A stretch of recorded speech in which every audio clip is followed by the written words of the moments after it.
कृपया सभी ऊपर आइए। भैया वह बाकी सभी का शब्द सुनने से हार्दिक स्वागत उत्कर साहब के नेतृत्व में हो रहे हैं। आगे भी भविष्य में उत्कर साहब के नेतृत्व में ऐसे का विकास काम होता रहेगा। आप सभी के सहयोग से, आप सभी के आशीर्वाद से मैं उत्कर साहब से विनती करूंगा अपने मनोगत व्यक्त करें। राजू काका चौधरी, लियाकत भाई, अहमद भाई, दिनेश पटेल, उमेश भाई देशमुख, सुनील भैया रहेवाल, शेख अल्ताफ, किशोर भाई आडेकर, अनवर जी कुरेशी, विजय जी श्रुंकरे, नशू शौकत अली और रितेश।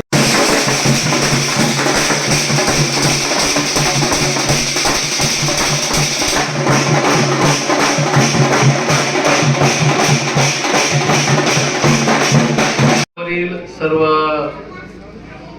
मान्यवर, या परिसरातील सर्व मान्यवर रहिवासी बंधू भगिनींनो, महानगरपालिका हद्दीतील अग्रसेन फाउंडेशन ते बडी सडक अमित चौक हा सीसी रस्ता बांधकाम जवळपास 2,15,00,000 रुपये सिमेंटच्या रस्त्याचं काम आपण या ठिकाणी सुरू करत आहोत। जवळपास अर्धा किलोमीटरचा हा रस्ता आहे। याच्यामध्ये भूमिगत नालीची 817 मीटर लांबी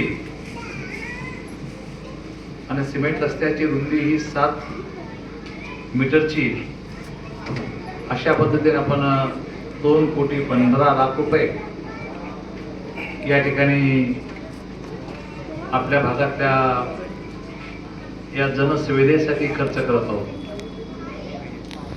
मला आठवतं जेव्हा महाविद्यालयामध्ये मी GS महाविद्यालयात असायचो त्यावेळेस याच रस्त्याने माझं जाणं याच रस्त्याने माझं जाणं येणं या ठिकाणी असायचं। त्यामुळे या भागाशी एक वेगळं नातं निश्चितपणे अगोदरपासून आहे। आणि आता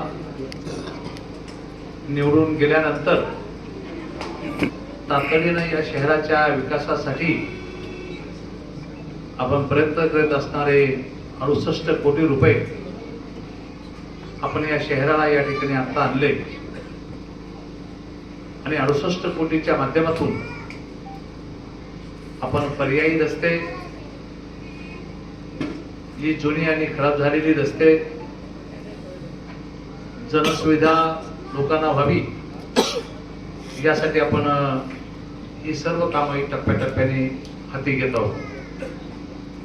मी निवडणुकीमध्येच तुम्हाला शब्द दिला, माझा वचननामा होता की जालना शहराला एक दिवसाआड किंवा रोज पाणी देण्याचा संकल्प मी बांधलेला आहे मनाशी, आणि हा संकल्प पूर्ण करायचा हा माझा निश्चय आहे। मी तुम्हाला खात्री देतो येणाऱ्या 7-8 महिन्यामध्ये तुम्हाला पाण्याच्या बाबतीमध्ये चित्र संपूर्णतः बदललेलं दिसेल। शेवटी शहरातल्या लोकांच्या समस्या काय असतात? वॉटर, गटर आणि मीटर, या 3 समस्या जर लोकांच्या मिटल्या तर लोकांची कुठल्या प्रकारची अडचण नाही। त्यामुळे पाण्याच्या पाठीमागे आम्ही या ठिकाणी लागलो, रस्त्याच्या पाठीमागे या ठिकाणी लागलो, लाईटच्या संदर्भामध्ये सुद्धा प्रयत्न करू लागलेलो आहोत। त्यामुळं तुम्हाला रोज चांगलं पाणी मिळावं यासाठी मी प्रयत्नशील आहे। मी बैठका घेतल्या। आज जालना शहराला 8 दिवसाने पाणी मिळतं, कारण की 20 MLD पाणी शहराला आज या ठिकाणी मिळतं, म्हणून तुम्हाला रोज पाणी देत आहे। मी प्रयत्न केला की आपल्याला रोज पाणी द्यायचं असेल तर काय केलं पाहिजे।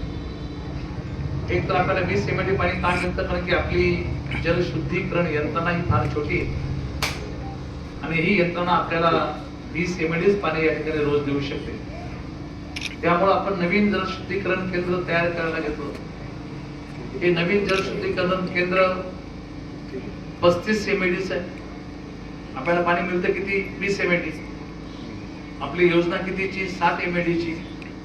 आपण आता नवीन जल शुद्धीकरण केंद्र करतो 35 MAD चं, म्हणजे ते 35 आणि मिळणारं 20 असं मिळून आपल्याला 55 MAD पाणी, त्यातून 5 MAD 2-5 MAD लॉसेस होईल. पण तो 50 MAD पाणी तुम्हाला शहराला रोज मिळालं तर तुम्हाला रोज पाणी मिळू शकेल अशा प्रकारची तरतूद आता आपण या ठिकाणी करून ठेवलेली आहे. आपण फक्त गप्पा नाही करत वाघमारे, बाकी इतर गोष्टी आहेत. 68 कोटीमध्ये आणले. 68 कोटीमध्ये आम्ही काय काय करतो? आम्ही जवळपास 57 कोटीमध्ये रस्ते करतो. 11 कोटीमध्ये काय आम्ही करतो? काय झालं माहितीये का? 11 कोटीचं काम आम्ही हातात घेतलं मोती तलावाचं. मोती तलावामध्ये आपण मातीचा भराव टाकला. लोकांना काय वाटलं? आमचे मुस्लिम बांधव इथे उगाच विनाकारण टिकीचे धनी होतात. ईदगासाठी रस्ता करून टाका. ईदगा नाही आपल्या काय तिथं तो दर्गासाठी रस्ता करून टाकला. तसं काही नाही बाबा, आणि केला तरी ते काय बाबू नाही.